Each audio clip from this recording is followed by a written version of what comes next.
ಭೂಮಿ ಪೂಜೆ ಏನು ಹೇಳ್ತೀರಿ ಸರ್? ಒಂದು ವಿಶೇಷವಾದಂಥ ಪ್ರಕಟಣೆ ಮತ್ತು ಮನವಿ. ನಾಳೆ ಬೆಳಗ್ಗೆ 9:30 ಗಂಟೆಗೆ KR ಸರ್ಕಲ್ನಿಂದ KCA ಸರ್ಕಲ್ವರೆಗೂ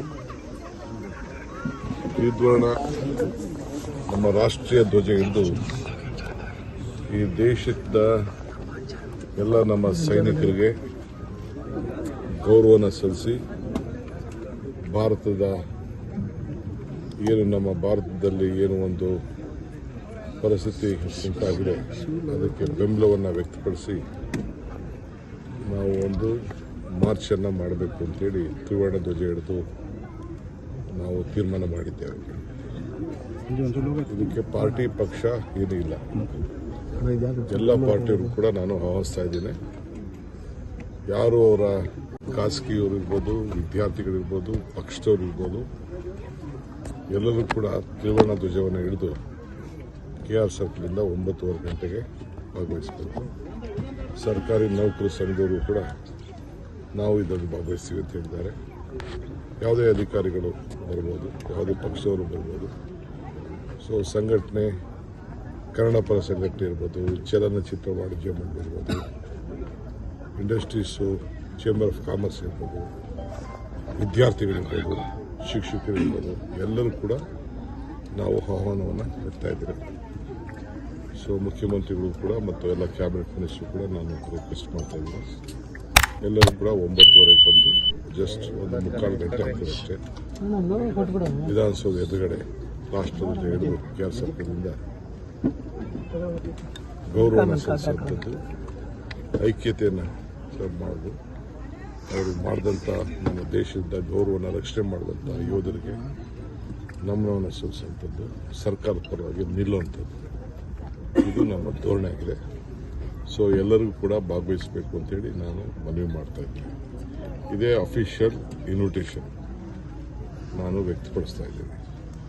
ನಾನು ಬೆಂಗಳೂರು ನಗರದ ಮಂತ್ರಿ ಆಗಿರೋದ್ರಿಂದ ನಾನೇ ಎಲ್ಲರೂ ಕೂಡ ಆಹ್ವಾನವನ್ನು ರಾಜ್ಯದ ಕೇಂದ್ರ ಸ್ಥಳದಿಂದ ಇದನ್ನು ಮಾಡ್ತಾ ಇದ್ದೇವೆ. ಇದಕ್ಕೆಲ್ಲರೂ ಕೂಡ ಭಾಗವಹಿಸಬೇಕು ಅಂತ ನಾನು ಮನವಿ ಮಾಡ್ಕೊಳ್ತಾ ಇದ್ದೀನಿ. ಯಾಕೆಂದರೆ ನಾಳೆ 10:30 ಗಂಟೆ ಕೆಲವು ಆಫೀಸ್ಗೆ ಹೋಗಬೇಕಾಗ್ತದೆ. ಅಷ್ಟರೊಳಗೆ ಎಲ್ಲ ನಾವು ಮುಗಿಸ್ತೇವೆ. KR ಸರ್ಕಲ್ ಪ್ರಾರಂಭ ಆಗ್ತದೆ, KCA ಸರ್ಕಲಲ್ಲಿ ಮುಗಿತೇವೆ. ಅಣೆಕಟ್ಟೆಗಳಿಗೆ ಭಾರಿ ಭದ್ರತೆ ಒದಗಿಸಲಾಗ್ತದೆ ಅಂತ ಹೇಳ್ಬಿಡ್ತಾ ಇದ್ದೀವಿ. ಇದು ನಾವು ನಮ್ಮ ಡ್ಯೂಟಿ, ನಮ್ಮ ಭರವಸೆ ಇದೆ ಎಲ್ಲ ಕಡೆನೂ ಸುಭದ್ರವಾಗಿ ಮಾಡಿದ್ದೀವಿ ಅಂತ. ಜಾಗೃತವಾಗಿರಬೇಕು ಅನ್ನೋ ದೃಷ್ಟಿಯಿಂದ ಒಂದು ಮುಂಜಾಗ್ರತೆಗೆ ಸ್ವಲ್ಪ ಎಚ್ಚರಿಕೆಯನ್ನು ಇಡೀ ದೇಶದ ಉದ್ದಗಲೂ ಕೂಡ ನಾವು ವಹಿಸಲಾಗಿದೆ.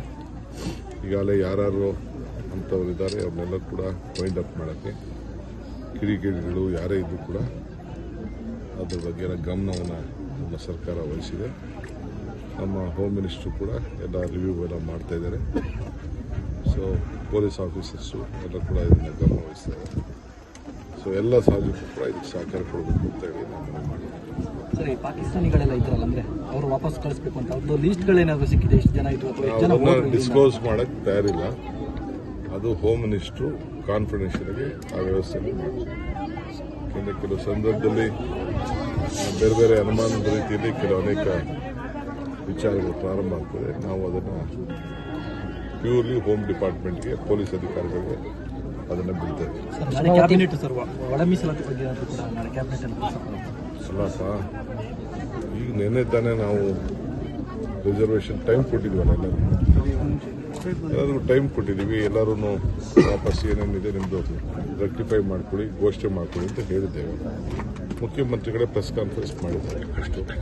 ಇವತ್ತೇನಿಲ್ಲಿ ನಾವು ಕೆರೆ ಪೂಜೆ ಮಾಡ್ತಾ ಇದ್ದೀವಿ, ಇದು ನಮ್ಮ ರೈತರಿಗೆ ಒಂದು ದೊಡ್ಡ ಕೊಡುಗೆ. ಅಂತರ್ಜಲ ಹೆಚ್ಚಿಕ್ಕೆ ಈಗ ಕೋಲಾರಲ್ಲಿ ತಾವೆಲ್ಲ ಗಮನಿಸಿದ್ದಾರೆ. ಮೇನ್ ಇದು ಭೂಮಿಗೆ ಫಲವತ್ತಾಗಿ ನೀರು ಬರಲಿ ಅಂತೇಳಿ ಈಗ ಕೋಲಾರ, ಚಿಕ್ಕಬಳ್ಳಾಪುರ, ನಮ್ಮ ಕನಕಪುರ ಎಲ್ಲ ಸಿಲ್ಕು ಮಿಲ್ಕು, ನಾವು ಅರ್ಕಾವತಿ ನೀರನ್ನೇ ತುಂಬಿಸ್ತಾ ಇರೋದು. ಅರ್ಕಾವತಿಯ ಭಾಗ ಈ ಋಷಭಾವತಿ.